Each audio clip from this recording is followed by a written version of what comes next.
असुरक्षित वृद्धाश्रम भितर दुष्कर्म उद्यम कोणार्क रामचंडी पुलिस घटनास्थल में पहुंची युवक को गिरफ्त कर युवकर ना हरिनारायण महांती घर बांगर बरपदा बोली सूचना देते रामचंडी थाना अधिकारी विचित्र नंद परिडा।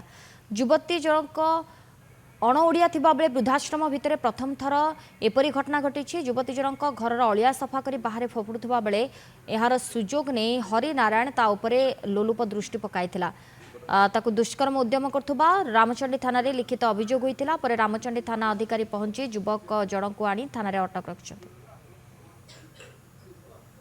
बांगर रे हमर गोटे वृद्धाश्रम अछि। वृद्धाश्रम रे जने बहुत इनिमेट्स रहउछन्ती। जने लेडी जियोटे सिटी रहितिला। काली 7टा 14-15 बेले समय सकाळ से तार घर ओलिया सफा करी डस्टबिन रे ढाळिया जाउतला। सेही समय रे हमर बांगर बरपदा गाँव रो हरिनारायण महांती गोटे पिला से ता भितर पशि से झील को बलात्कार करने उद्यम करता। से तार चिल्लेकी दौड़ी पलि आसाला।